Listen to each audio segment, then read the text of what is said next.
Welcome to the only RC video you will ever need. Now I'm saying that this is the only video आपको देखने की ज़रूरत पूरे cat के लिए ओनली एम्फसाइज कर रहा हूँ बहुत बार, क्योंकि इस वीडियो में मैंने वो सारा मटेरियल कवर किया है जो एक आरसी सेक्शन को क्रैक करने के लिए आपको चाहिए।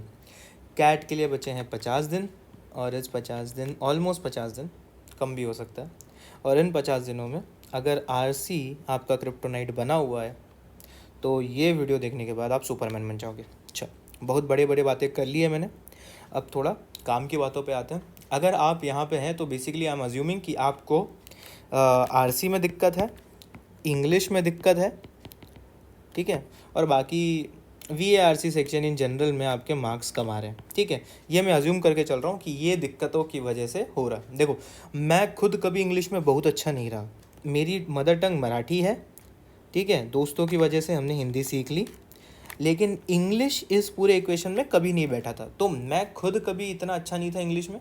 तो जब मैं कैट के लिए जा रहा था तो सबसे बड़ा पहाड़ जो मुझे चढ़ना था वो VARC नाम का ही था, ठीक है, क्योंकि मैं इंजीनियर हूँ।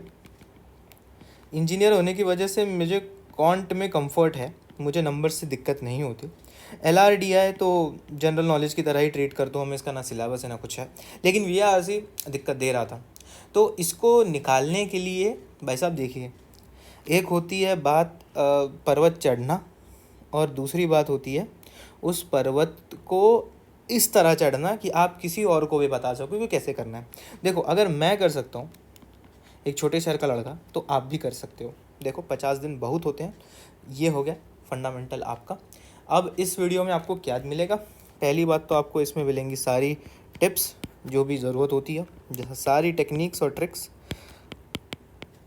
जो आरसी सेक्शन में ज़रूरी है, ठीक है। इसके अलावा इस वीडियो में और कुछ नहीं है, सिर्फ आरसी की बात करने वाले और फुल एंड फाइनल करने वाले।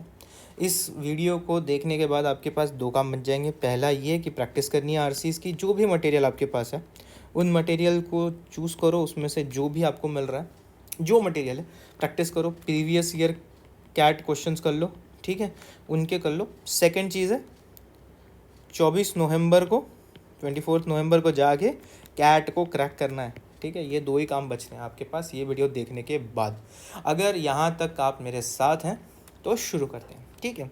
तो एक बात किसी ने मुझे पहले बहुत बोली थी कि अगर भाई शुभम तुझे किसी को कुछ समझाना है तो कहानी के तौर पे ही समझाना, सामने वाला फैक्ट नहीं रिमेंबर करता, कहानी पक्के से रिमेंबर करता है।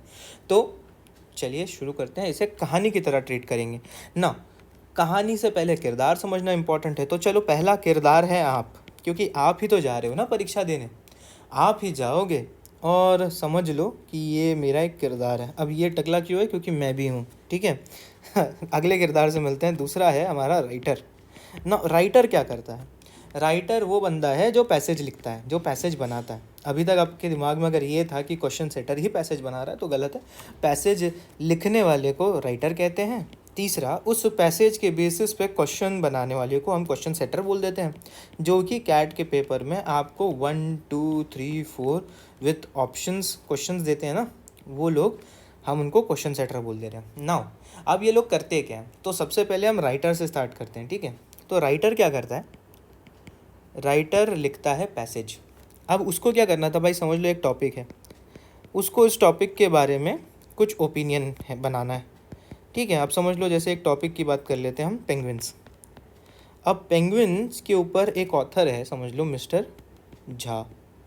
मिस्टर झा को ये बताना है कि penguins are a endangered species, ठीक है, they are endangered species and we should protect them, वी शुड protect them. This is an opinion that Mr. Jha had about penguins. We should protect them. ठीक है। अब मिस्टर झा को ये opinion लोगों तक पहुंचाना है, तो मिस्टर झा क्या करते हैं? मिस्टर झा लिखते हैं एक आर्टिकल जो कि लेट्स से हिंदुस्तान टाइम्स में पब्लिश होता है, ठीक है, हिंदुस्तान टाइम्स में पब्लिश होता है। तो राइटर सिर्फ इतना करता है, राइटर को किसी टॉपिक के बारे में कुछ बोलना था तो उन्होंने लिख दिया।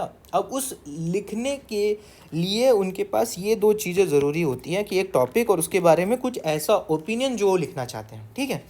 टॉपिक के बारे में आप समझ लीजिए, यहाँ पे बहुत सारी चीज़ें आती है। समझ लीजिए एक टॉपिक है, मैं उस टॉपिक के बारे में ही बता रहा हूँ, मैं I am just describing that topic, तो एक डिस्क्रिप्टिव आर्टिकल बन जाता है। अगर मैं टॉपिक है, मेरा उसके ऊपर एक क्लेम है कि देखो ये टॉपिक के अंदर एक जो है चीज़, जैसे अभी पेंगुइन्स है कि हमें उन्हें प्रोटेक्ट करना चाहिए, तो ये मेरा एक आर्ग्यूमेंट है, इसे मैं कहता हूँ आर्ग्यूमेंट, कि ये मेरी आर्ग्यूमेंट है कि आपको उसे प्रोटेक्ट करना चाहिए। Now this protection is an argument, this argument is a basically an opinion, ये ओपिनियन है मिस्टर झा का कि हमें उन्हें प्रोटेक्ट करना चाहिए, तो this becomes central idea.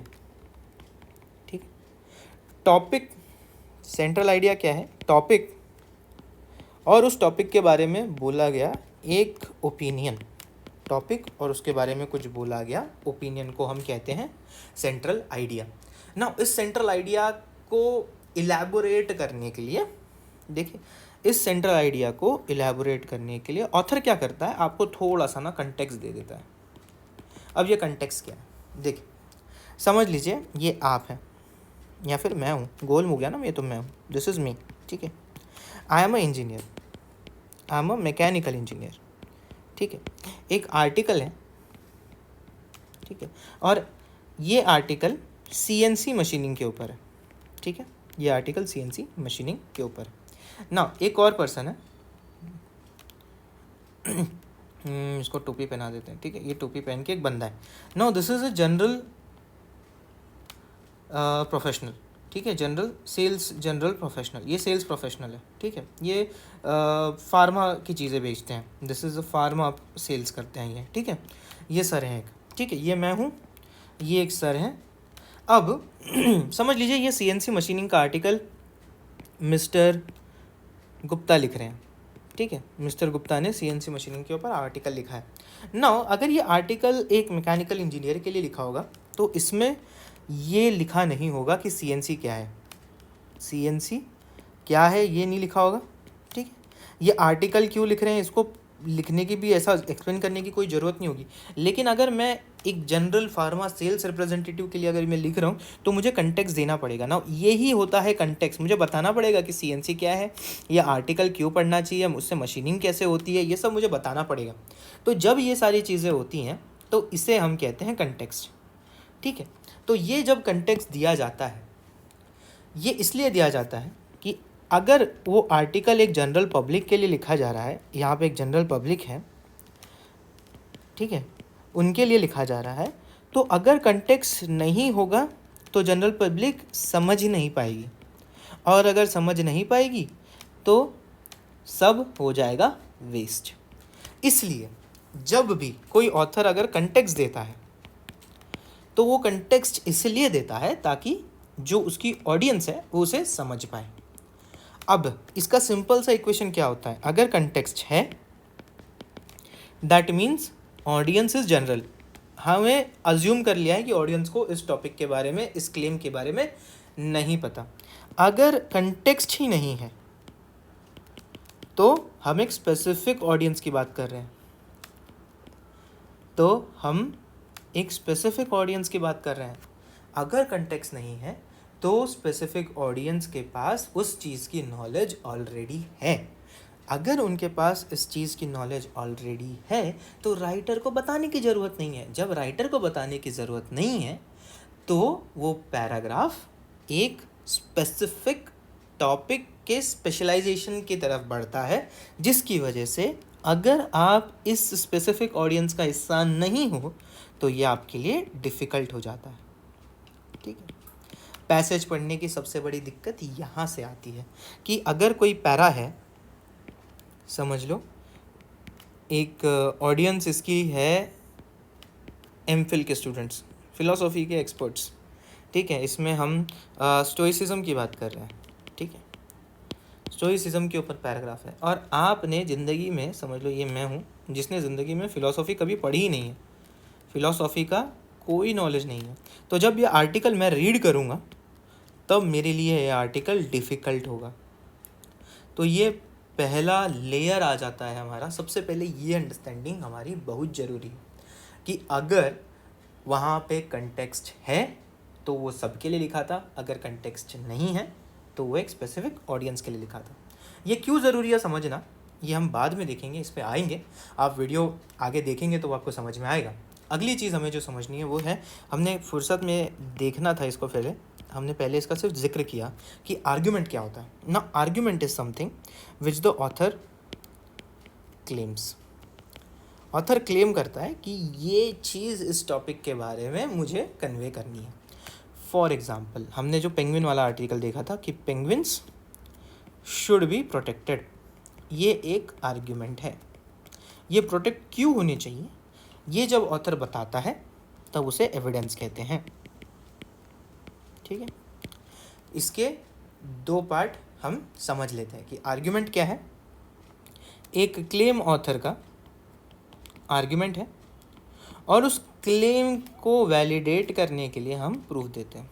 1 minute के लिए खुद को वकील समझ लो। जब आप जज के सामने कोई दलील रखते हो यानी कि आर्ग्यूमेंट रखते हो, तो आपको जज क्या पूछता है कि भाई साहब इसका सबूत वबूत है, कुछ है, प्रूफ है, कि ऐसे ही बस बोले जा रहे हो। तो वो जो प्रूफ आप देते हो, वकील असलियत में प्रूफ देता है, आपको पैराग्राफ में प्रूफ देना होता है कि क्यों ये आर्ग्यूमेंट मैं पेश कर रहा हूँ। ठीक है, अब इसके लिए ना हम एक पैराग्राफ देखेंगे। ठीक है, तो हमने ये पैसेज उठाया है एओन पर से, which is cocaine and undulating thrill.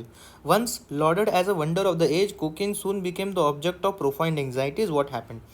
ठीक है, अब इस पैसेज का एक छोटा सा हिस्सा मैंने लिया है जिसमें हम कुछ डिस्कस कर रहे हैं। इसमें मैंने आपको दिखाना है सेंट्रल आइडिया कैसे फाइंड आउट करते हैं, आर्ग्यूमेंट कैसे फाइंड आउट करते हैं और एविडेंस कैसे फाइंड आउट करते हैं। ठीक है, यही टारगेट है, कुछ और मत समझ लेना।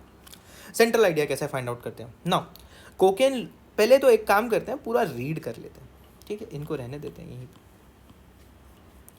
पूरा रीड करते हैं। Cocaine look like an obvious answer to this problem at first. With a solution of cocaine at hand, ruined St. James Gazette excitedly, chloroform and ether may be dispensed with. ठीक है, अब idea क्या है। Idea अगले sentence में बहुत बढ़िया से क्लियर हो रही है कि in this light cocaine appear to be the ideal anaesthetic, safe, effortless and effective.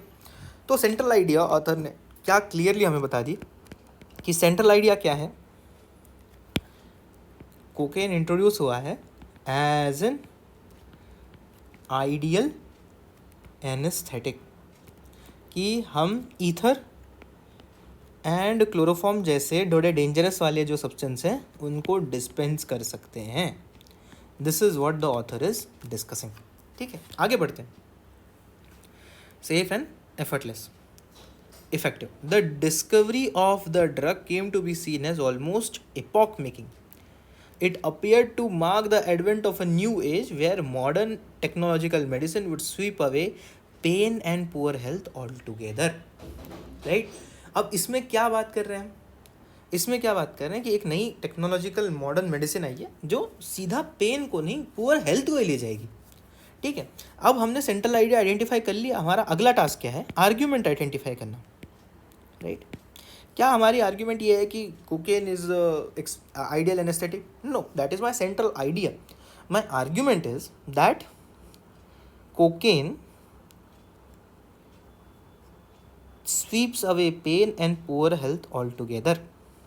Reporting on the, अब इसके लिए मैं कैसे बोल दूं कि ये आर्ग्यूमेंट है? इसके लिए कुछ सबूत दिया है कि ऑथर ने अगले ही सेंटेंस में सबूत दिया है। मैं इसके ऊपर आगे जाके डिस्कस करूंगा कि कैसे पता करते हैं कि कौन सा सबूत है और कौन सा argument. Reporting on the discovery, Chambers journal called cocaine a wonder of age. The paper wrote, cocaine has flashed like a meteor before the eyes of medical world, but unlike a meteor its impressions have proved to be enduring. ठीक है, argument हमें दो चीज़ों से पता चल सकता है कि पहला तो मैं एक सेंटेंस को आर्ग्यूमेंट मान लूँ। ठीक है, एक सेंटेंस ए करके है, उसको मैंने आर्ग्यूमेंट मान लिया, अब उसके लिए मैं प्रूफ ढूंढ लूँ। एक दूसरा तरीका है कि मैं पहले प्रूफ ढूंढ लूँ और फिर वहाँ से आर्ग्यूमेंट पे जाऊँ। ठीक है, now this is counter intuitive. ठीक है, इसके ऊपर पूरे अच्छे से बात करते हैं कि देखिए जैसे इस पैसेज में हुआ, हमने कोकेन को आइडेंटिफाई कर लिया था as ideal anaesthetic which is the author central argument. But अगर मुझे ये कहना है कि ये एक चीज़ आर्ग्यूमेंट है, तो मैं अब देखो यहाँ पे यार 6 सेंटेंस है ऑलमोस्ट। ठीक है, उनमें से एक सेंटेंस से मैंने बोला कि ये आर्ग्यूमेंट है। ठीक है, तो मुझे 5 सेंटेंस चेक करने पड़ेंगे कि क्या ये उसके लिए प्रूफ है या नहीं। लेकिन एक वो सेंटेंस आइडेंटिफाई करना इजी है कि अगर वो एक सेंटेंस प्रूफ है किसी एक दूसरी स्टेटमेंट का, तो मुझे डायरेक्टली वो स्टेटमेंट मिल जाएंगी जो मेरी आर्ग्यूमेंट है। ठीक है, मुझे पूरा डॉक्यूमेंट सर्च करने की ज़रूरत नहीं है। अब समझ लो मैंने एक स्टेटमेंट आइडेंटिफाई कर ली जो प्रूफ की तरह ऐड कर रही है, अब दूसरी स्टेटमेंट ऑब्वियसली इससे एग्री कर रही होगी तभी वो प्रूफ है। तो जैसे अगर दो स्टेटमेंट एक दूसरे से एग्री कर रहे हैं, वो किस स्टेटमेंट की तरफ ले जा रहे हैं मुझे वो पता चल जा रहा है, तो वो मेरा काम बहुत आसान हो जाता है आर्ग्यूमेंट को फाइंड आउट करना। ना इस पॉइंट तक हमने क्या देखा कि एक टॉपिक होता है, उसके अबाउट एक ओपिनियन होता है, उस ओपिनियन के अबाउट हम आर्ग्यूमेंट देते हैं, उस आर्ग्यूमेंट के अबाउट हम एविडेंस देते हैं। ठीक है, और ये मेरा बनता है पूरा एक article. I hope this structure आपको समझ में आ गया। अगर ये आपको स्ट्रक्चर समझ में आ गया है तो राइटर का काम आपको समझ में आ गया है। दूसरे कैरेक्टर की तरफ बढ़ते हैं। दूसरा कैरेक्टर है हमारा क्वेश्चन सेटर। ठीक है, अब क्वेश्चन सेटर क्या करता है? क्वेश्चन सेटर का काम है आपकी इंग्लिश को चेक करना। सिंपल शब्दों में वो आपकी इंग्लिश की प्रोफिशिएंसी चेक कर रहा है। ठीक है, now I use the word proficiency, knowledge नहीं। क्वेश्चन सेटर ये नहीं जानना चाहता कि आपको ग्रामर कितना आता है, आपकी वोकैबुलरी कितनी अच्छी है, आप सेंटेंस कैसे बना लेते हो ना, वो आपकी प्रोफिशिएंसी जानना चाहता है। वो भी दो ही चीज़ों में, दो चीज़ों की प्रोफिशिएंसी, पहली रीडिंग और दूसरी कॉम्प्रीहेंशन, जो कि टाइटल है इसका। ठीक है, यही दो चीज़ों की आपको एफिशिएंसी जाननी है। भाई आया दोनों बता के जाएगा, टेंशन नहीं लेने का ना। क्वेश्चन सेटर का फंडामेंटल टास्क है वो आपकी इंग्लिश प्रोफिशिएंसी चेक करेगा, आपकी टेस्ट करेगा अंडरस्टैंडिंग को। ठीक है, टेस्ट करेगा टाइम मैनेजमेंट को, कि आप कितने वक्त में रीड कर पा रहे हो, आपको समझ में आ रहा है कि नहीं। आपका कॉम्प्रिहेंशन चेक करेगा, कैसे? सेंटेंस स्ट्रक्चर उल्टा सीधा कर देगा। ठीक है, कि अगर हम बोल रहे हैं कैट एट द माउस, तो वो क्या बोलेगा? Mouse which was continuing in his path of existence was relieved from his journey by the cat।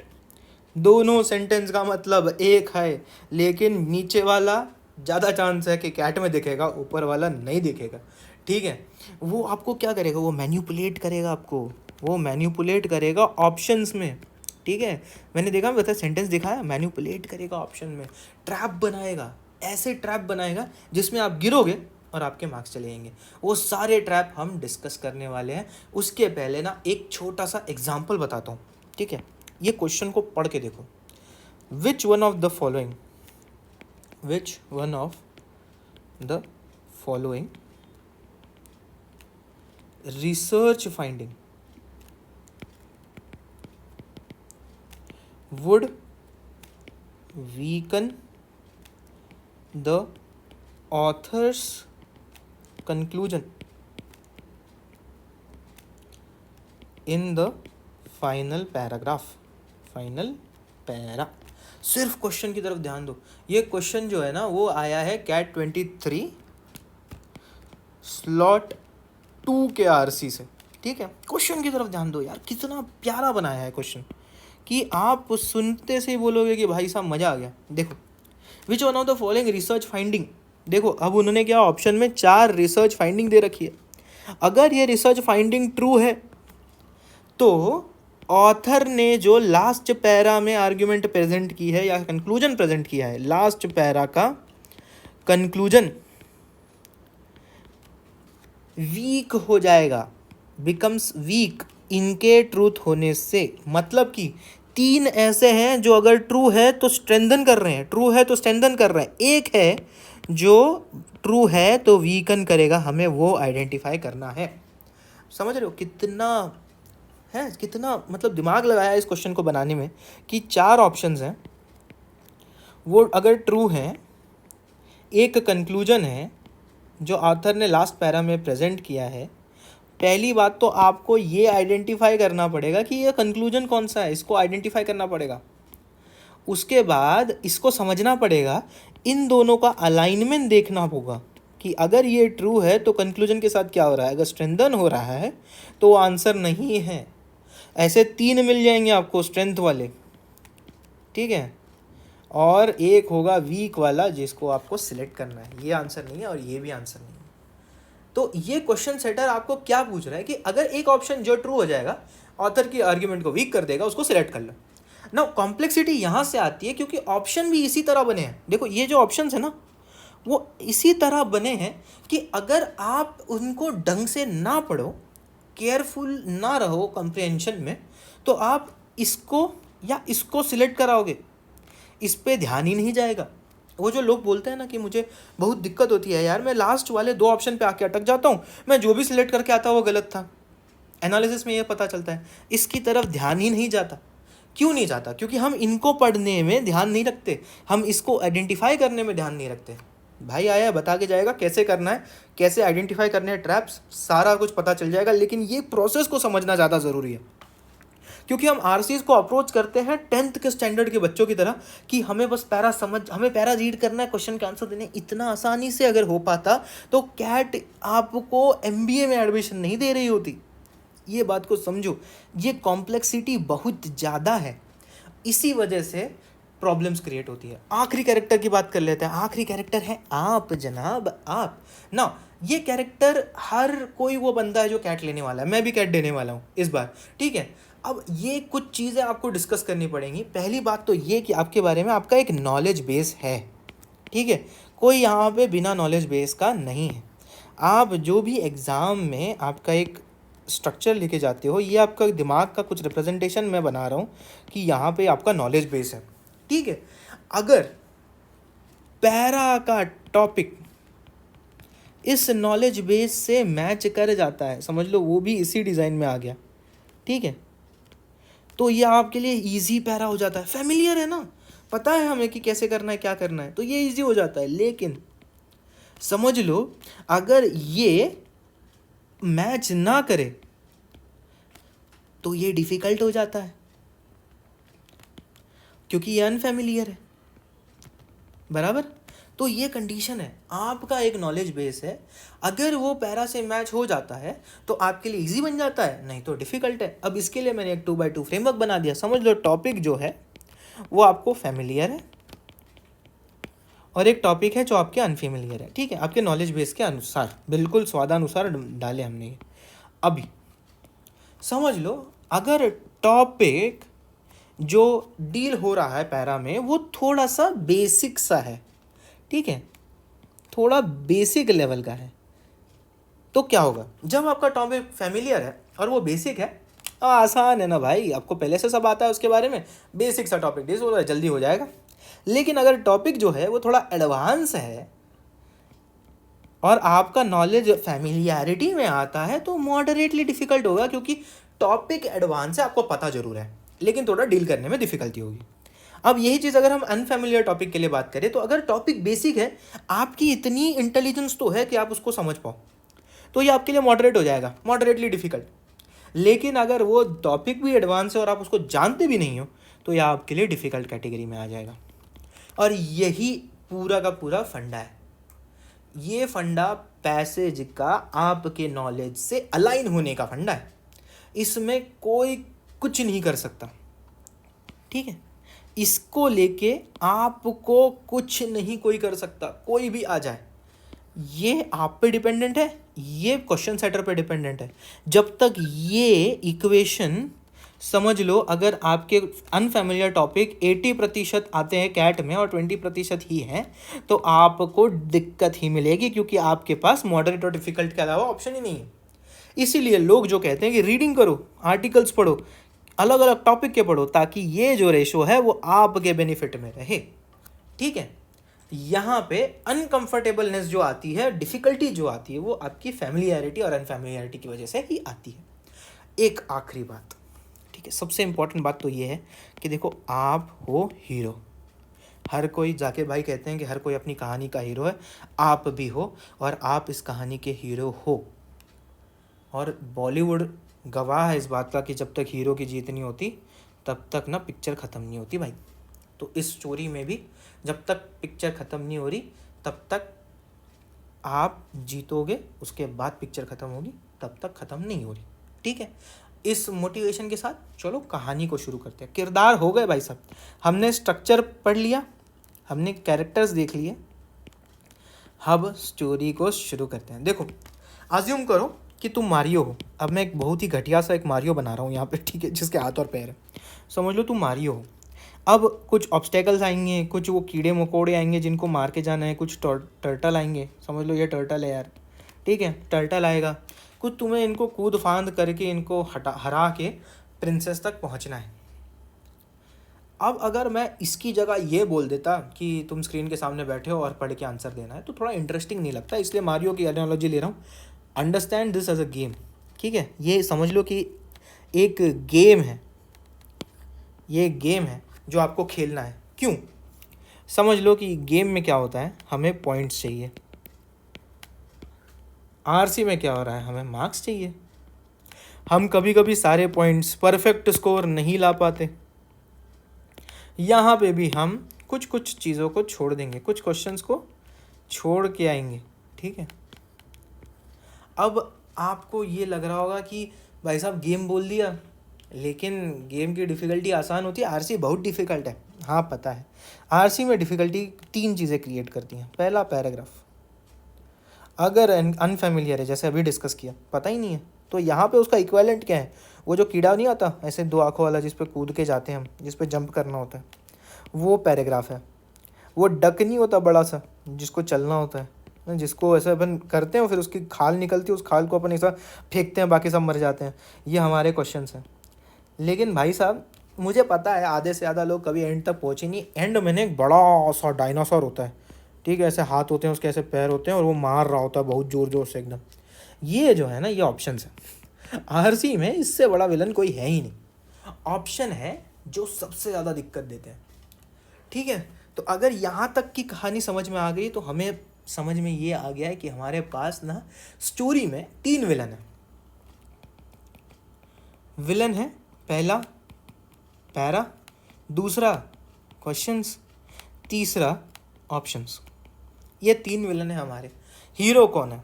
Hero तो ऑब्वियसली आप हो, यू आर द हीरो। लेकिन इसमें ना एक चीज़ बहुत इम्पॉर्टेंट है। अगर आप बात बात पे पैरा बहुत डिफ़िकल्ट है यार, नहीं हो पाएगा यार, क्वेश्चंस ना समझ ही नहीं आ रहे, नहीं हो पाएगा, ऑप्शंस ही नहीं समझ आते भाई, नहीं हो पाएगा, तो ये बोलते रहोगे बोलते रहोगे बोलते रहोगे बोलते रहोगे, एक पॉइंट के बाद ये सच हो जाएगा। इसे सेल्फ फुलफिलिंग प्रोफेसी भी कहते हैं। ठीक है, अगर आप ये बार बार बोलते रहोगे ये सच हो जाएगा। हमें इसको सच नहीं होने देना है। पहली बात तो ये, विलन है, हरा सकते हैं, ठीक है, गेम की तरह सोचो।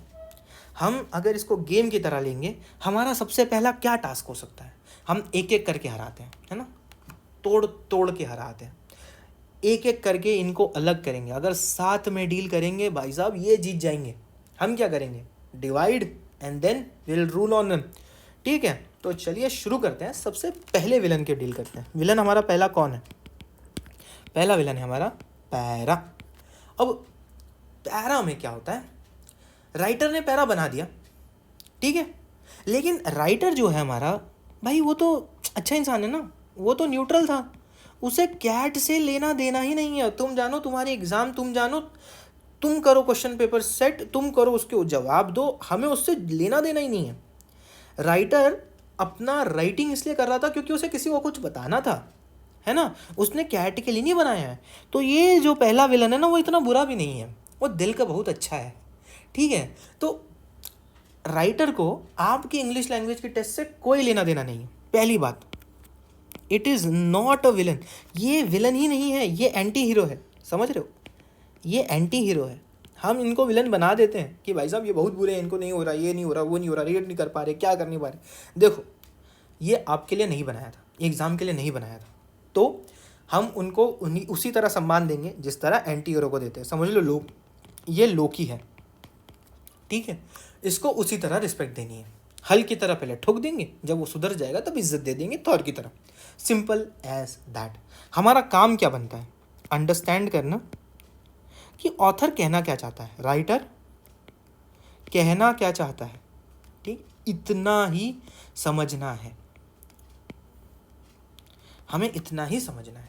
हमें उसके सारे वर्ड्स और फ्रेजेस से कोई मतलब नहीं बनता। हमें क्या 3 चीज़ें निकालनी है? सेंट्रल आइडिया, जो हमने देख लिया क्या होता है, आर्ग्यूमेंट, वो भी हमने देख लिया, उस आर्ग्यूमेंट का प्रूफ, उससे ज़्यादा और कुछ नहीं निकालना है इसमें से।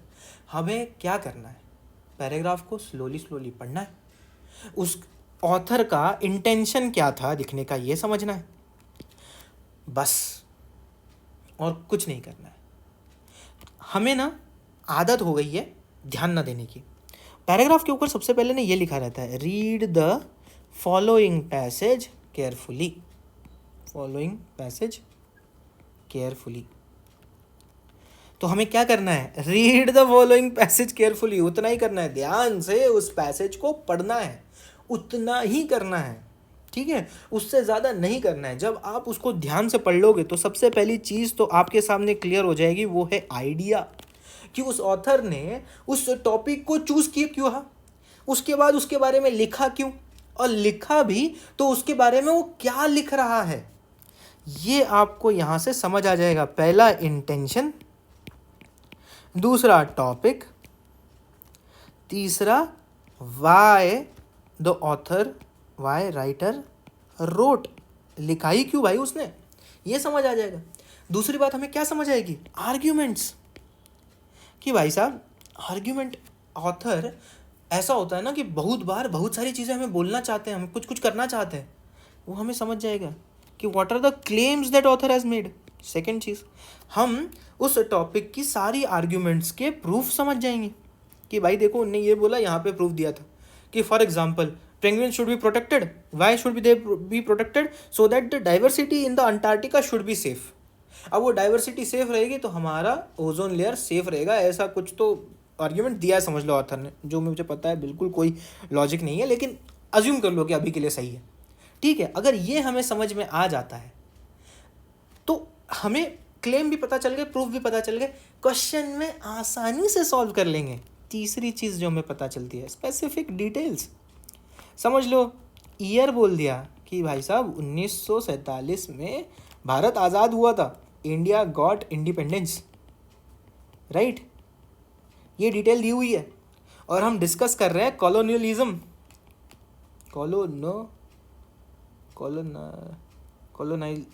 ये देखो यार मेरी भी इतनी इंग्लिश ख़राब है, कॉलोनाइजेशन समझ लो यार, हम कुछ कर रहे हैं उसके बारे में, ठीक है, कॉलोनाइजेशन समझ लो, ठीक है, बस अज्यूम कर लो, भाई को नहीं आता तुम्हारे।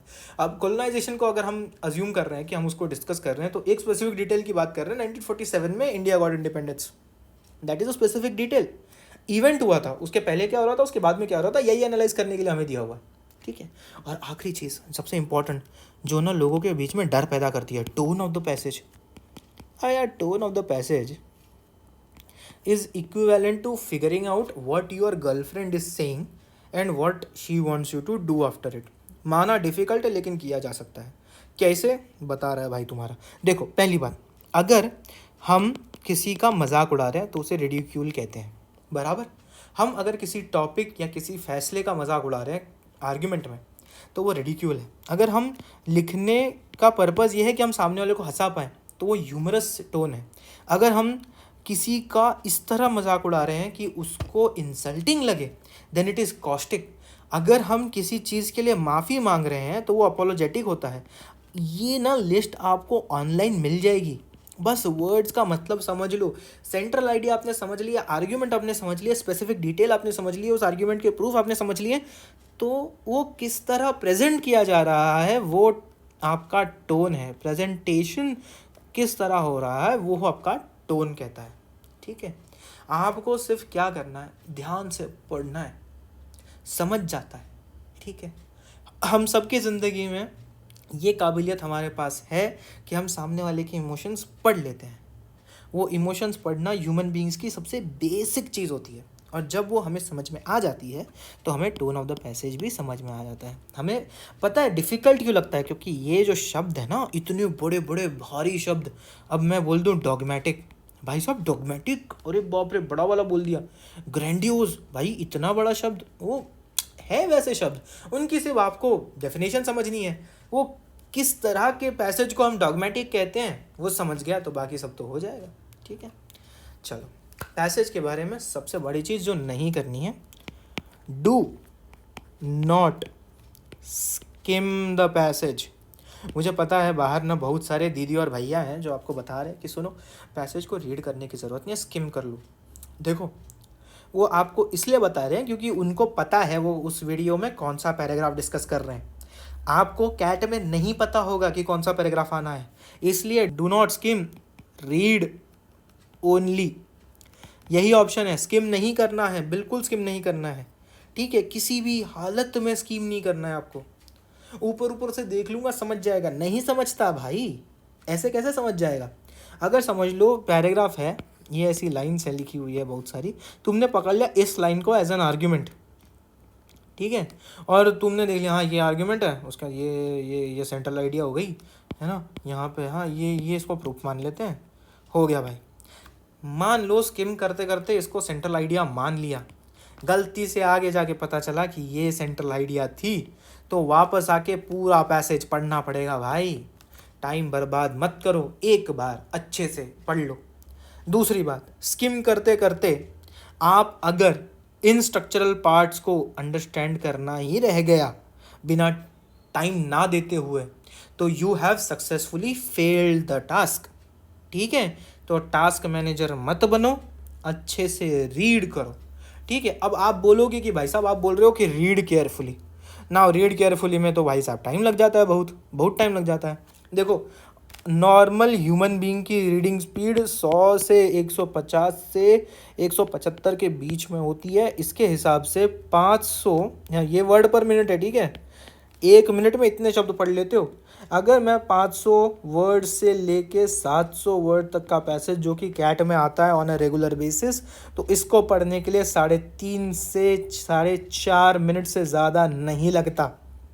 ठीक है, 40 मिनट है सेक्शन में, 16 क्वेश्चंस हैं आरसी के, 4 पैसेज हैं। अगर आपने 30 मिनट भी दे दिए समझ लो, तो ऑलमोस्ट 7 मिनट 15 सेकंड है आपके पास सॉल्व करने के लिए।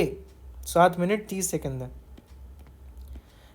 ठीक है, एक पैसेज सॉल्व करने के लिए। भाई अगर 4 मिनट पढ़ लिया तो भी क्या बाकी के क्वेश्चंस आप 3 मिनट में सॉल्व नहीं कर सकते। अगर आपको पैसेज समझ में आ गया है तो बहुत आराम से हो जाएगा। ठीक है, और एक सबसे बड़ी गलती बहुत सारे दिग्गजों ने पता नहीं कहाँ से ये निकाला है कि समझ लो ये एक पैरा है, ये मेरा दूसरा पैरा है, ये तीसरा पैरा है और ये चौथा पैरा है। अब मैं क्या करूँगा, इसका स्टार्टिंग का पार्ट पढ़ के डिसाइड करूँगा कि कौन सा पैसेज मुझे छोड़ना है। अरे मेरे भाई तूने पैसेज देख लिया, उनके नीचे ये तो देख कि उनके 4 ना अलग अलग क्वेश्चंस हैं। ये जो 4 क्वेश्चंस हैं इनकी डिफ़िकल्टी लेवल पैसेज पे डिपेंड नहीं करती।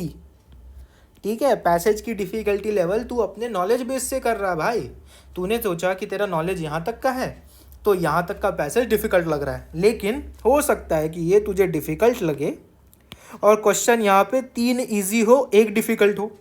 दूसरा वाला तू देख रहा है कि भाई ईजी है समझ लेगा, लेकिन यहाँ पे 2 क्वेश्चन मॉडरेट निकल जाए और 2 क्वेश्चन डिफ़िकल्ट निकल जाए। तो तूने अगर ये देख के छोड़ दिया कि भाई साहब डिफ़िकल्ट था पैसेज, आपने छोड़ दिया ये देख के, तो आपने कितने मार्क गवाए, 9 मार्क छोड़ दिए। इसलिए ये डिसीजन पैसेज पढ़ के मत लो कि आपको पैसेज करना छोड़ना है। Don't leave passage, leave questions. Simple सी बात है, पैसेज से क्या दुश्मनी है जनाब, पैसेज तो न्यूट्रल बंदे ने लिखे हैं, अपने लिए लिखे हैं। वो तो आपके एग्ज़ाम में आ गए, उन्होंने आपका कुछ नहीं बिगाड़ा। सारे पैसेज को देखो, पढ़ो, अच्छे से करो। वो आपको ट्रिक नहीं कर रहे हैं, मैनिपुलेट नहीं कर रहे हैं। वो एंटी हीरो है, विलन नहीं है। क्वेश्चन विलन्स है। तो डिसीजन क्वेश्चन को छोड़ने का होना चाहिए, पैसेज को नहीं। पैसेज को पढ़ो, चारों पैसेज को पढ़ो, और अगर हो सके तो एन्जॉय करो। जितना स्ट्रेस फ्री रहोगे पढ़ते वक्त, उतना अच्छे से दे पाओगे। हम पैसेज पढ़ते हैं, भाई साहब बहुत डिफिकल्ट पैसेज है, सेकंड वाला पढ़ रहे हैं बहुत डिफिकल्ट पैसेज है, थर्ड वाला पढ़ रहे हैं बहुत डिफिकल्ट पैसेज है, चौथा पढ़ लिया बहुत डिफिकल्ट है, चारों डिफिकल्ट है, तो क्वेश्चंस कैसे सॉल्व करोगे? हो सकता है क्वेश्चंस ईजी हो, है ना। हमें सॉल्व तो इन दी एंड क्वेश्चंस करने हैं, टारगेट पैसेज का है ही नहीं। अगर ये होता कि कैट चारों रीडिंग पैसेज को पूरा पढ़ने के मार्क्स दे रहा होता तो बात अलग थी। क्यों? एंजॉय करो यार प्रोसेस को, ठीक है। अब यहाँ पे हमने एक विलन से डील कर लिया, अब दूसरे विलन पे आते हैं, क्वेश्चंस। नाउ अब मैं ये एग्री करूँगा कि क्वेश्चंस जो है ना वो प्रॉपर उच्च कोटि के विलन है। क्यों? क्योंकि ये आपको बनाए इसलिए जाते हैं ताकि आपको ट्रिक कर सके, ठीक है। अब इसके ना बेसिक से 4 टाइप मुझे लगते हैं कि है, वो मैं आपको फटाफट समझा देता हूँ। कि पहला टाइप का क्वेश्चन है, ठीक है। अब questions about structure, no structure के क्वेश्चंस है, सेंट्रल आइडिया, ठीक है, आर्ग्यूमेंट, एविडेंस, इनको आइडेंटिफाई करना, बस इनको आइडेंटिफाई स्ट्रक्चर, ठीक है। This are the questions that are the first type, ठीक है। इनका एग्जांपल हम आगे देखेंगे, पहले चारों टाइप के क्वेश्चन समझ लो। आइडेंटिफाई करना स्ट्रक्चरल एलिमेंट कि भाई साहब सेंट्रल आइडिया क्या थी, आर्ग्यूमेंट क्या था, एविडेंस क्या था। भाई साहब आप अगर 10 पैरा प्रैक्टिस कर लो तो ये सबसे इजी टाइप का क्वेश्चन है, सिर्फ आइडेंटिफाई करना है और कुछ नहीं, ठीक है। दूसरा स्पेसिफिक डिटेल से रिलेटेड क्वेश्चन कि भाई साहब कोई तो एक ईयर दिया था 1857 में पहला हमने रिवॉल्यूशन स्टार्ट हुआ था, मंगल पांडे जी थे उसमें, बहुत कुछ हुआ था, ये स्पेसिफिक डिटेल है। तो अगर क्वेश्चन में ये पूछ लिया evaluate what happened before and after 1857, ये पैराग्राफ में सीधा सीधा गिवन होगा, तो ये भी थोड़ा इजी ही है, ठीक है। अब आते हैं डिफ़िकल्ट पे, जो कि मुझे लगता भी नहीं है डिफ़िकल्ट है, ठीक है। तीसरा टाइप का क्वेश्चन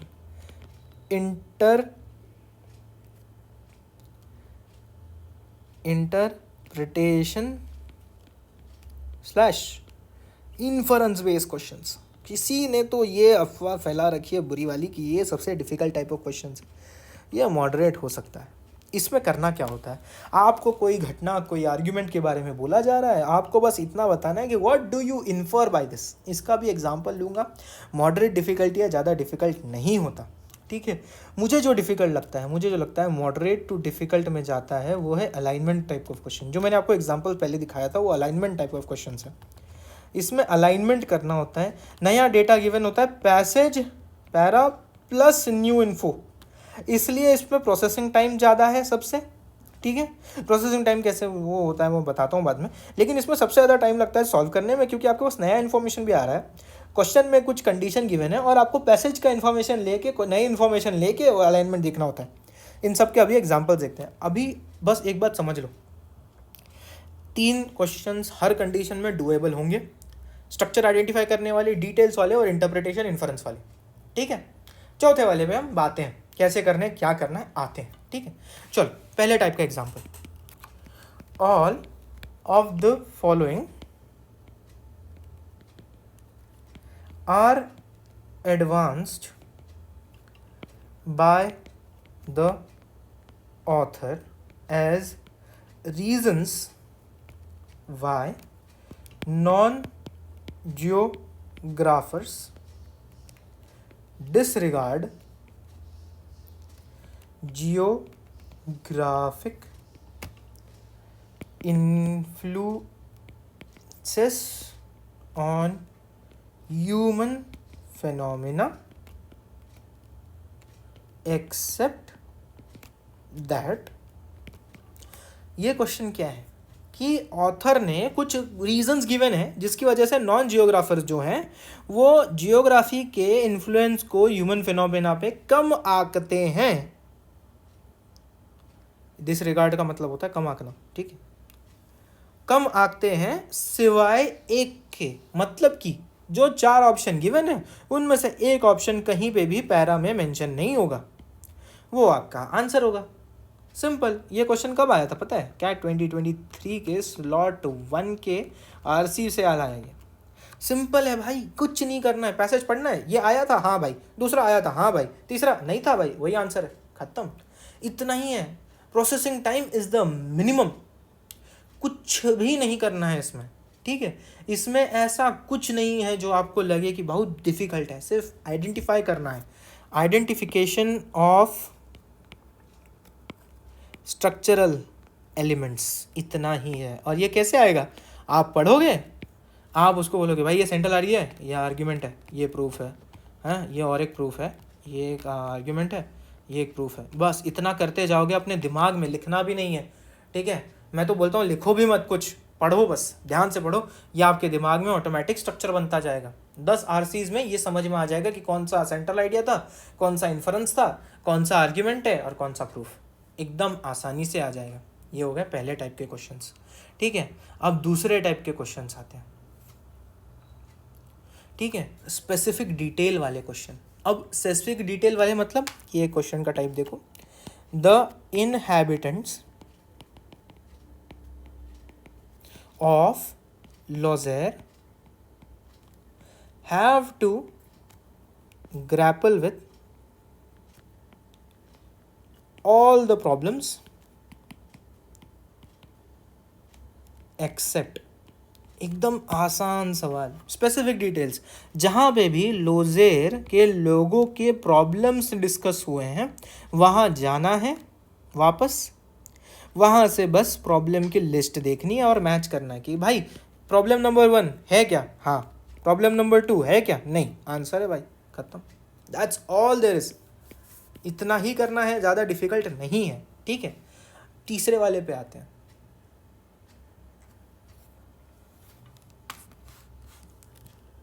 तीसरे का example, we can infer that Sahlins main goal in writing his essay was to, inference based question. वो क्यों? क्योंकि इसमें इन्फर लिखा हुआ है। अरे मेरे लाल, पूछ क्या रहा है? साहलीन का main goal writing his essay was to, मतलब क्या है? आइडेंटिफाई करना है स्ट्रक्चर एलिमेंट को, identify central idea of Sahalin's essay. This is the easiest question that you can have in CAT. बस पैराग्राफ अगर ध्यान से पढ़ा हो तो समझ जाएगा। अब एक मुझे सही में समझ नहीं आता, किसी ने तो ये फैला रखा था कि डिफ़िकल्ट होते हैं, डिफ़िकल्ट होते हैं, डिफ़िकल्ट होते हैं। भाई साहब, क्वेश्चन कभी डिफ़िकल्ट नहीं होता। क्वेश्चन आपको कंडीशन देता है। क्वेश्चन क्या देता है? क्वेश्चन आपको देता है कंडीशन, ठीक है। एक मैंने इसका फ्लो चार्ट बताता हूँ आपको, ठीक है। समझ लो, ये पैसेज है, ये एक पैसेज है, इसमें इंफॉर्मेशन गिवन है, ये आपका क्वेश्चन है, ये आपका क्वेश्चन है जो कि एक फिल्टर की तरह एक्ट करता है, एक कंडीशन की तरह एक्ट करता है, ठीक है। और यहाँ पे कुछ ऑप्शंस हैं, ठीक है, ऑप्शन 1, ऑप्शन 2, ऑप्शन 3, ऑप्शन 4, ठीक है। आपको क्या करना है? ये फिल्टर इस इंफॉर्मेशन पे लगा के इसमें से ऑप्शन सेलेक्ट करना है। इसलिए क्वेश्चन को ब्लेम करना कि फिल्टर ही गलत है, ये गलत है, ठीक है। ऑप्शन डिफिकल्ट होते हैं भाई साहब। आपके सामने कोई फैक्ट प्रेजेंट करते हैं, ठीक है, पैसेज में, और आपको पूछा जाता है कि क्या ये फैक्ट से हम कंडीशन ये समझ लें कि साहलीन का मेन गोल ऐसे लिखने का ये था, यही फिल्टर है और इतना ही होता है। समझ गए? हाँ, मैं उम्मीद करता हूँ कि ये सिंपल सा ना पार्ट आपको समझ में आ जाए। हम गलत लोगों को गालियाँ दे रहे हैं, क्वेश्चंस को गालियाँ नहीं देनी है, ऑप्शंस को देनी है, और ऑप्शंस पे ही सबसे ज़्यादा काम करना है। देखो, पैसेज तो वैसे भी विलन नहीं है, एंटी हीरो है। क्वेश्चन थोड़ा सा विलन है, लेकिन अगर आप क्वेश्चन को ध्यान से पढ़ लो और समझ लो कि कौन से टाइप का है तो बहुत आसानी से चीज़ हो जाएगी, ठीक है। चौथा टाइप जो मेरे हिसाब से मॉडरेट टू डिफ़िकल्ट लेवल में आता है, अलाइनमेंट वाला। उसमें क्या होता है, जैसे मैंने वो पैराग्राफ को आपको बताया था कि समझ लो ये पैरा है, इसमें कुछ इन्फॉर्मेशन है, ये मेरा क्वेश्चन का फ़िल्टर है, ठीक है, ये क्वेश्चन फ़िल्टर है मेरा, यहाँ पे ऑप्शन 1, ऑप्शन 2 और ऑप्शन 3, ऑप्शन 4 ये गिवन है। बस इसमें एडिशन क्या होता है पता है, अलाइनमेंट क्वेश्चन में नया इन्फॉर्मेशन यहाँ पे आ जाता है कि इन्फो 1, इन्फो 2, इन्फो 3 और इन्फो 4। इसलिए ये थोड़ा डिफिकल्ट होता है क्योंकि आपने पहले ही पैराग्राफ का इन्फॉर्मेशन आपके दिमाग में स्टोर्ड है, ठीक है, इस दिमाग में, मतलब गंदी डायग्राम, बहुत गंदी डायग्राम, समझ लो ये ब्रेन है आपका, इसमें आपने पैराग्राफ की इन्फॉर्मेशन स्टोर कर ली, कंडीशन लगा के आंसर निकालने ही वाले थे, उत्तर में देखा भाई साहब 4 पीसेस इन्फॉर्मेशन के नए दे रखे हैं, तब दिक्कत आती है। अब इसका एग्जाम्पल देखते हैं, which of the following statements if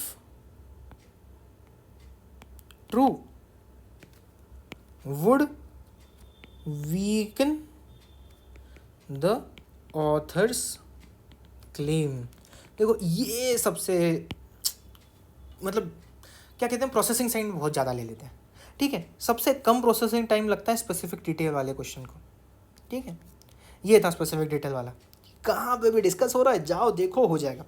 उसके बाद आता है ये आइडेंटिफाई स्ट्रक्चरल एलिमेंट वाले क्वेश्चन, वो उससे थोड़ा ज़्यादा लेते हैं लेकिन वो भी इजी होते हैं, जल्दी हो जाता है। इन्फर वाले में थोड़ा सोचना पड़ता है इसलिए प्रोसेसिंग टाइम ज़्यादा है, इसमें सबसे ज़्यादा है क्योंकि पहले तो आप इन्फॉर्मेशन पे फ़िल्टर लगाते हो, फिर वो फ़िल्टर इन पे लगाते हो, फिर इनका जो एनालिसिस निकलता है उसमें अलाइनमेंट है कि नहीं, मतलब कि वीकन हो रहा है या स्ट्रेंथन हो रहा है, वो करते हो और उसके बाद आंसर टिक करते हो। इसमें सबसे ज़्यादा दिक्कत होती है, इसलिए ये बहुत ज़्यादा समझने के ऊपर आपके स्ट्रेंथ डालता है, इसलिए ये थोड़ा मॉडरेट टू डिफिकल्ट है, करा तो ये भी जाता है, ठीक है, यहाँ तक के ही है, ये इतना ही है, ठीक है। 4 टाइप के क्वेश्चन आप समझ गए, उन 4 टाइप के क्वेश्चन से आपको डील करना है और उतना ही काम है, ठीक है। जैसे आपने ये आइडेंटिफाई करना सीख लिया कि क्वेश्चन किस टाइप का और मुझे करना क्या है, करना तो समझ गया ना, क्वेश्चन में लिखा जो है उसको बस आइडेंटिफाई करना है कि क्या भाई पूछ रहा है, जैसे पता चल गया क्या पूछ रहा है तो कहाँ आंसर मिलेगा ये भी मैंने बता दिया। अब ना ऑप्शंस से कैसे डील करते हैं, ऑप्शन हमारे विलन है, ऑप्शन थैनोस है भाई साहब, तो थैनोस की बात कर लेते हैं, थैनोस, सॉरी, ऑप्शंस, ऑप्शन क्यों दिक्कत करते हैं, सबसे बड़ा पॉइंट ऑप्शन का दिक्कत करने का ये है कि उसमें होते हैं ट्रैप्स। अब ये ट्रैप्स कौन से होते हैं ना, ये मैं आपको एग्जांपल के साथ बताऊंगा, so don't worry about it. Options ऐसे क्लियर कराऊंगा कि आपको फिर से वो ट्रैप ना ऐसे दिखने लग जाएंगे, you will start seeing the matrix, you will start to see the matrix, ठीक है। देखो हमारा प्रॉब्लम इंग्लिश नहीं है, हमारा प्रॉब्लम अटेंशन है। अब मैं एक एग्जांपल ले रहा हूँ, आप इस पैसेज में देख सकते हैं, पैसेज के अंदर देखो या ना देखो ऑप्शंस की तरफ ज़रूर देखना। तो ये एग्जांपल है, ठीक है, पहले पैसेज आराम से पढ़ लेते हैं क्योंकि वही सबसे बेस्ट चीज़ है, ठीक है। Luxury brands would rather not circulate their latest season stock around the globe to be sold at a cheaper price, which is why companies like Thread UP, a US fashion resale marketplace, have not yet caught on in UK. There will always be a market for consignment, but there is a whole generation of people who have been taught that only buying new products is the norm. Second-hand luxury products are not in their psyche. Ben Whittaker, director at liquidation firm Bstock, told a prospect that unless recycling becomes cost-effective and filters into mass production, the right technology to barter it, high-end retailers would rather put brand before sustainability. अब question क्या बोल रहा है, देखो question क्या है। According to the author, companies like Thread UP have not caught in the UK for all of the following reasons except that. Question किस type का है, पहले अपने दिमाग में ये बताओ क्वेश्चन किस टाइप का है। क्वेश्चन है स्पेसिफिक डिटेल्स का, सबसे इजीएस्ट टाइप ऑफ क्वेश्चन, ठीक है, स्पेसिफिक डिटेल्स का क्वेश्चन है। लेकिन अब ऑप्शंस देखो, ऑप्शंस में सबसे ज़्यादा दिक्कत होती है। Recycling is currently not financially attractive for luxury brands. कहाँ लिखा हुआ है, बिल्कुल लिखा हुआ है, ये देखो, Ben Whitaker, director at liquidation firm Beastock, says that unless recycling becomes cost effective. तो मतलब रिसाइकलिंग को कॉस्ट इफेक्टिव बनना पड़ेगा, अभी है नहीं, तो बिल्कुल ये ऑप्शन गलत, ये ऑप्शन दिया हुआ है तो ये भी नहीं है। अब luxury brands do not like their product to be devalued बिल्कुल आखिरी सेंटेंस में बोला है high end retailers would rather put their brand before sustainability. और एक सेंटेंस है luxury brand would rather not circulate their latest season stock around the globe to be sold at a cheaper price.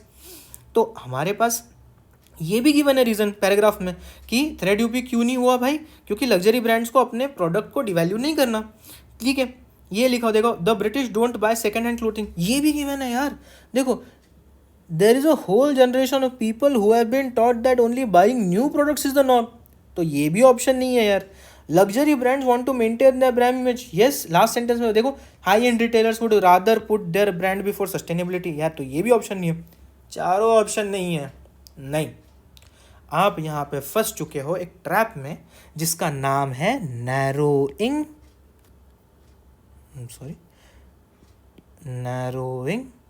और widening the scope. Options का सबसे पहला गुंडा narrowing या widening the scope. देखो ध्यान से देखो, recycling is currently not financially attractive for luxury brands, क्या ये बात सही है? हाँ बिल्कुल, unless recycling becomes cost effective filters into mass production with right technology to partner it, लोग नहीं करेंगे। High end retailers would rather put their brand before sustainability, तो ये तो बिल्कुल गलत है। Luxury brands do not like their product to be devalued, क्या ये सही है? हाँ बिल्कुल सही है भाई। Luxury brands would rather not circulate their latest season stock among the globe to be sold at a cheaper price, तो डिवैल्यू तो करना नहीं चाह रहे, तो ये भी गलत है। लेकिन अब तीसरे ऑप्शन में गलती कर बैठे हम, the British don't buy second hand clothing. कहाँ लिखा था? हमने ये देखा कि there is a whole generation of people जिनको ये सिखाया गया है कि नया प्रोडक्ट खरीदना ही रिचुअल है, यही हमारा तरीका है। लेकिन हमने उसके पहले वाला सेंटेंस ना देखा नहीं, there will always be a market for consignment. ये सेंटेंस क्या बोलते हैं कि जो भी ब्रिटिश है वो सेकेंड हैंड क्लोथिंग नहीं खरीदते, which is too narrow, too extreme proposition, वो स्कोप में है ही नहीं। ठीक है, तो ये जो है मेरा आंसर है, समझे? ये है पहला गुंडा, नैरोइंग और वाइडनिंग द स्कोप। ठीक है, हो सकता है पैसेज का स्कोप क्या है, ब्रिटेन, समझ लो ये ब्रिटेन, मैंने गंदा सा बोल दिया। लेकिन पैसेज हमें बोल रहा है कि एक जनरेशन के लोगों को ये पढ़ाया गया कि new clothes is the norm, but क्या ब्रिटेन में सिर्फ एक ही जनरेशन है? नहीं, हर साल नई जनरेशन बन रही है, बहुत सारे लोग हैं, इसलिए ये ऑप्शन गलत था। अब इसके लिए ना थोड़ा एक फॉर्मल डिस्कशन कर लेते हैं। एक्सट्रीम वर्ड्स का प्रयोग, पहला। दूसरा narrowing the scope, narrowing the scope. तीसरा broadening the scope, broadening the scope. ये है पहले ट्रैप्स जो आपको एकदम कतई हर ऑप्शन में देखने को मिल जाएंगे, हर क्वेश्चन में ऑलमोस्ट ये हर जगह यूज़ होते हैं। हम जिस पैराग्राफ पे बात कर रहे हैं उसका जो सेंट्रल आइडिया, आर्गुमेंट और प्रूफ है, उसको हम इतना छोटा कर दे रहे हैं कि वो ऑप्शन सही तो लग रहा है लेकिन गलत है यार, क्योंकि उतना छोटा स्कोप था नहीं, है ना। समझ लो ये एक स्कोप है ऑप्शन का, समझ लो ऑप्शन नंबर 1 का, ये एक स्कोप है जो पैरा का है, और ये एक स्कोप है जो ऑप्शन 2 का है। तो ये मैं बहुत ही ब्रॉडन कर दिया मैंने स्कोप। मेरे को बात करनी थी, समझ लो कॉलोनाइजेशन की, इंडिया की, और मैं कॉलोनाइजेशन इन ओवरऑल वर्ल्ड की बात कर रहा हूँ। अगर बात ही नहीं हुई है तो स्कोप आपने बढ़ा दिया सर। अगर मैं सिर्फ इंडिया की कॉलोनाइजेशन की बात कर रहा हूँ और मैंने बोल दिया कि भाई साहब सिर्फ दिल्ली में ही हो रहा था, तो यार बहुत ज़्यादा नैरो कर दिया। उसके बाद मैं बोल रहा हूँ कि कॉलोनाइजेशन में ऐसा हुआ था और ये भी हुआ था, लेकिन मैं ये बोलूँ, समझ लो कि किसी ऑप्शन में ये लिखा हो, समझ लो एक ऑप्शन है मेरा, ऑप्शन 1 कहता है कि कॉलोनाइजेशन में, समझ लो मेरे टॉपिक डिस्कस हो रहे हैं A B and C, paragraph में ये 3 चीज़ें डिस्कस हुई हैं। अब ऑप्शन 1 मेरा कह रहा है कि A is only the reason, A is the only correct option. दूसरा वाला कह रहा है A and B along with something else, along with C में भी। तो कौन सा ऑप्शन सही है? ये ना, क्योंकि पहला वाला तो ए ओनली बोल रहा है, विच इज़ द एक्सट्रीम वर्ड्स वाला ट्रैप। आई होप ये तीनों चीज़ें समझ में आ रही हैं। देखो, ये आइडेंटिफाई करना बहुत ही ज़्यादा इम्पॉर्टेंट है कि कौन से ट्रैप में गिरने वाले हो। और उसके बाद दूसरी सबसे इम्पॉर्टेंट चीज़ ये है कि गिरना नहीं। ये इसका कोई सेंस नहीं बनेगा कि आपने आइडेंटिफाई कर लिया, देखो एक्सट्रीम वर्ड्स है लेकिन मैं यही चूज़ कर रहा हूँ, नहीं, सबसे गलत हरकत है वो, मत करना, ठीक है। तो अगला चीज़ हमें क्या देखनी है, the next trap which we are going to see is, अगर हमारे पास समझ लो घटना ए हो रही है, ए इवेंट हो रहा है, उसी के साथ बी इवेंट हो रहा है, ठीक है। तो क्या मैं ये बोल दूँ कि ए की वजह से बी हो रहा है या बी की वजह से ए हो रहा है? मैंने सिर्फ इतना बताया कि दोनों साथ साथ हो रहे हैं। ये वाला जो पॉइंट है ना, ये आपने अपने आप लगाया। तो अगला ट्रैप बनता है फॉल्स कॉजेशन। बेसिकली समझ लो आपका एक दोस्त है जिसका नाम मैं रख देता हूँ चिंटू। ये मेरा दोस्त है चिंटू, ठीक है। चिंटू क्या बोलता है? चिंटू बोलता है कि भाई धूप में, समर टाइम में आइसक्रीम्स जो है ना भाई साहब बहुत बिकती हैं, एकदम सेल होता है भाई गजब का, ठीक है। और दूसरा है भाई कि भाई लोग क्या करते हैं ना, समर में सीमेंट भी बहुत खरीदते हैं। सीमेंट की गोनियाँ भर भर के जाती हैं भाई, सीमेंट की गोनियाँ भर भर के लोग खरीदते हैं। इसका मतलब ये है कि लोग सीमेंट खरीद के आइसक्रीम खरीदते हैं। तो हमें ना दोनों कंपनी को ज्वाइन कर लेना चाहिए। तो तुम भी चिंटू से वही कहोगे जो मैं चिंटू से कहूँगा कि भाई साहब देख, तू डम्ब है, ऐसा कुछ नहीं है। इन दोनों का कॉजेशन समर के साथ है, एक दूसरे के साथ नहीं। समर की वजह से आइसक्रीम बढ़ रही है, आइसक्रीम का सेल समर की वजह से हो रहा है, राइट। और समर में लोग कंस्ट्रक्शन करते हैं क्योंकि धूप काले में हो जाएगा तो सूखने के लिए, या फिर पानी कम डालना पड़ेगा जब बारिशें चालू हो जाएंगी, क्योंकि सीमेंट को एक बार स्ट्रक्चर लेने के लिए उसमें पानी डालना पड़ता है। बारिशों में वो काम कम हो जाएगा, इसलिए पहले कंस्ट्रक्शन करवा लेते हैं समर्स में। तो ये रीज़न है, इसलिए समर में कंस्ट्रक्शन करवा के आप उसको सीमेंट की बिक्री करा लेते हो। तो जब ये हो रहा है तो यार कोई सेंस नहीं बनता इन दोनों में रिलेशन बनाने का। तो चिंटू जी आप गलत हो। और एज अ मैनेजर आपको ना, ये तो मतलब बहुत ही लॉजिक लेस एग्जाम्पल था, लेकिन बहुत बार ऐसा होगा कि एज अ मैनेजर आपके सामने दो डेटा पॉइंट्स होंगे, दो डेटा स्ट्रीम्स होंगी जो एक दूसरे से ऑलमोस्ट कनेक्टेड दिखेंगे आपको। आप ये नहीं बोल सकते कि वो एक दूसरे को कॉज या इफेक्ट वाला रिलेशन है, उनमें कोरिलेशन हो सकता है, ठीक है। दो चीज़ें होती हैं, कोरिलेशन और कॉजेशन। कॉजेशन मतलब ए की वजह से बी का होना, और कोरिलेशन मतलब ए और बी का साथ साथ होना, ठीक है। ये ए और बी का साथ साथ होना मतलब समझ लो बेस्ट फ्रेंड वाला सीन, ठीक है। और ए की वजह से बी का होना मतलब पेरेंट वाला सीन, क्योंकि आपके पेरेंट्स थे तभी तो आप हो, समझ रहे हो। ये कॉज एंड इफेक्ट है, आपके पेरेंट्स कॉज है और आप इफेक्ट हो। आपके बेस्ट फ्रेंड दोनों साथ में आए हैं, इसलिए आप शायद एक जैसे मार्क्स ला रहे हो, विच इज़ कोरिलेशन।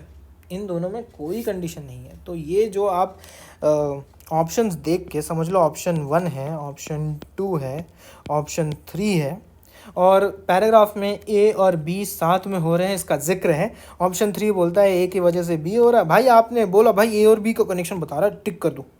नहीं होगा, क्योंकि उन दोनों में कोई कनेक्शन नहीं है। तो ये जो फॉल्स कॉजेशन है ये बहुत दिक्कत देता है, ठीक है। और ये दूसरा गुंडा है ऑप्शंस का, तीसरे गुंडे से मिलते हैं। तीसरा गुंडा है मेरा सबसे बड़ा। पता है गुस्सा किस पे आता है? जब समझ लो आपकी ना स्कूल में लड़ाई हुई, सबसे ज़्यादा गुस्सा किस पे आता है? उस पे आता है जो आपको बुला के उस लोकेशन पे लेके गया जहाँ पे आपको बहुत मार पड़ी है, ठीक है। तो ये उस टाइप का गुंडा, ये खुद नहीं मारता, ये मार खिलवाता है आपको, बहुत ज़्यादा खिलवाता है। और इसको पकड़ना बहुत मुश्किल होता है क्योंकि आपको पता ही नहीं चलता। समझ लो आपको, जैसे कि मैं इंजीनियर हूँ, मुझे इंजीनियरिंग ठीक ठाक आती है, अज्यूम कर लो, हंसना नहीं, ठीक है, इस बात पे मुझे ठीक ठाक इंजीनियरिंग आती है।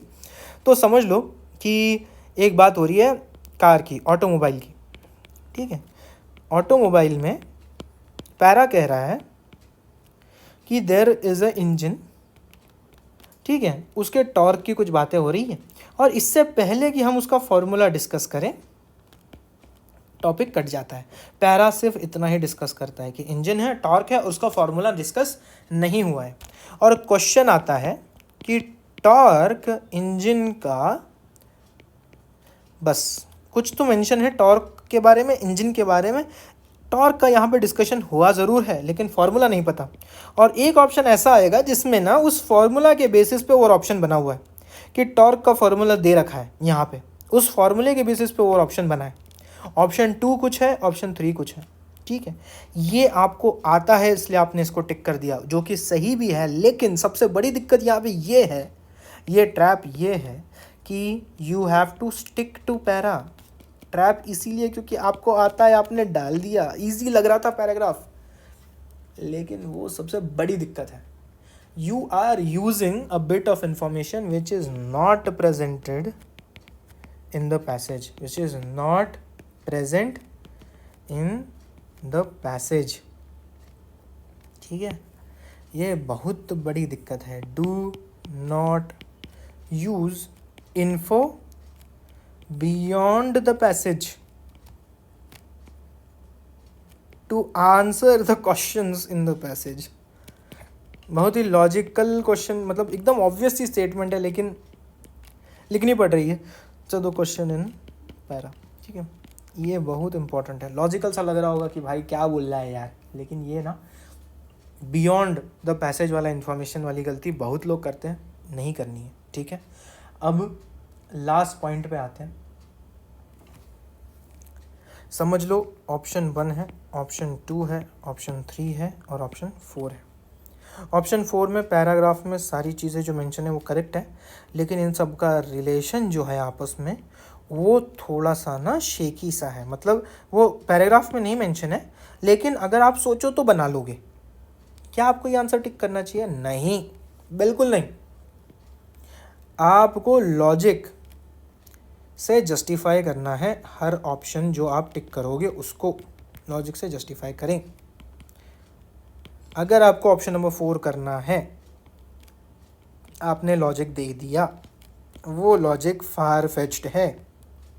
फार फेच्ड मतलब आरसी में प्रेजेंट ही नहीं है, पैराग्राफ में डिस्कस ही नहीं हुआ, तो ये लॉजिक फार फेच्ड है। इसके बेसिस पे ऑप्शन 4 सिलेक्ट नहीं करना है। जो भी ऑप्शन सिलेक्ट करें, ऑप्शन 1, ऑप्शन 2, जो भी ऑप्शन सिलेक्ट करें, इसके पीछे का लॉजिक जस्टिफाई कर पा रहे हो तो ही, अगर जस्टिफाई हो रहा है तो ये करेक्ट है। अगर जस्टिफाई नहीं हो रहा है, logic not justified, then it's not an option, incorrect है। ठीक है, ये हमेशा अपने दिमाग में बिठा लें। हमने सारे जो ऑप्शंस की दिक्कतें थी वो डिस्कस कर ली हैं। यहाँ के बाद अब ऑप्शंस में आपको पता है कि कौन से ट्रैप हैं और कौन सी जगह फंसोगे। मत फंसना, ठीक है। जब तक लॉजिक जस्टिफाई नहीं होता बिल्कुल भी ऑप्शन सेलेक्ट नहीं करना ना। लास्ट की कुछ एडवाइस जो भाई तुम्हें फ्री में देके जाएगा। पहली बात, पैसेज पहले, क्वेश्चंस बाद में। अरे ये क्या हो गया, बाद में, ठीक है। हमेशा याद रखना, पैसेज एक ऐसे बंदे ने लिखा है जिसका तुमसे कोई वास्ता नहीं है, वह न्यूट्रल है, वो ना तुम्हारे साथ है ना तुम्हारे खिलाफ। लेकिन क्वेश्चन ऐसे हैं, ऐसे बंदे ने बनाए जो चाहता है कि तुमको फंसा लो। समझ लो ये पैसेज है, ये क्वेश्चन एक गिवन है, ये ऑप्शन दे रखे हैं 4, ठीक है। आपने क्वेश्चन पढ़ा, आप हो गए बायस कि मुझे सिर्फ इस इन्फॉर्मेशन के लिए चाहिए। क्वेश्चन पढ़ते पढ़ते पैराग्राफ आपको ट्रिक कर सकता है, क्योंकि पैराग्राफ नहीं टिक कर रहा, आपका बायस आपको ट्रिक कर रहा है। हमेशा पैसेज पहले पढ़ो, आपके दिमाग में कोई बायस नहीं होना चाहिए जब आप उसको अंडरस्टैंड कर रहे हो। दूसरा रीज़न इसके पीछे एक बताता हूँ। समझ लो ये आपका ब्रेन है, ठीक है, ये आपका ब्रेन है। इस ब्रेन में पैसेज की इंफॉर्मेशन स्टोर होनी चाहिए। क्वेश्चन अगर आप स्टोर कर लेते हो, वो सॉल्व होने के बाद आपको फिर से नया क्वेश्चन पढ़ना है, वो आप स्टोर करने जाओगे तो ब्रेन आपको बोलेगा कि भाई देख मेरे को ना थोड़ा सा टाइम लगता है, अपना थोड़ा सा ना कंप्यूटर स्लो है, तो जो पहले क्वेश्चन की इन्फॉर्मेशन है वही रहेगी और आपको लगेगा भाई लैग क्यों हो रहा है, इतना मेरे को सोचने की क्यों ज़रूरत पड़ रही है। यह सबसे ज़्यादा दिक्कत देने वाला पॉइंट है, ठीक है। तो एक मैंने एडवाइस दे दी थी, वो दे दी, पैसेज पहले क्वेश्चन बाद में। दूसरी चीज़, एक एल्गोरिदम दे देता हूँ, read passage then read question. अगर इन्फो अवेलेबल है आपके दिमाग में, आपको पता है कि कहाँ से आ जाएगी क्या आ जाएगी, देन सॉल्व। अगर इन्फो नॉट अवेलेबल है, ठीक है, क्या आप उस इंफॉर्मेशन को फाइंड आउट कर सकते हो। अगर वो भी नहीं कर पा रहे हो, स्किप इट, बाद में देखेंगे भाई, स्किप द क्वेश्चन, ठीक है। देन नेक्स्ट क्वेश्चन, और ये साइकिल रिपीट होती रहेगी, ठीक है। इतना ही है। देखो जितनी मैंने कंसेप्ट इसमें डिस्कस करी है वो आपको किसी भी मटेरियल में मिल जाएंगी। मैंने आरसी का पूरा मटेरियल डिस्कस कर लिया। अब ना भाई एक चीज़ करो, जाके प्रैक्टिस करो। उसके पहले अगर वीडियो अच्छा लगा हो तो लाइक कर देना, सब्सक्राइब कर देना। अगर इसमें भी कुछ दिक्कतें रह जाती हैं तो कमेंट भी कर दो, और अगर कुछ इम्प्रूवमेंट की ज़रूरत पड़ रही है तो वो भी डाल दो, ठीक है। ये वीडियो हिंदी में इसलिए था क्योंकि मैं चाहता हूँ कि लोग टिके रहें। लोगों को आरसी समझ नहीं आ रहा है और आप उनको इंग्लिश में ही समझा रहे हो, तो क्या फ़ायदा हुआ आपके लेक्चर का, इसलिए हिंदी में बनाया। आई होप आपको पसंद आया हो। अगर पसंद आया हो लाइक सब्सक्राइब कमेंट कर देना। और एक बात, कैट की स्टोरी में आप हीरो हो और आप ही जीतोगे। All the best and happy preparations. चलो अगले वीडियो में मिलते हैं, बाय बाय।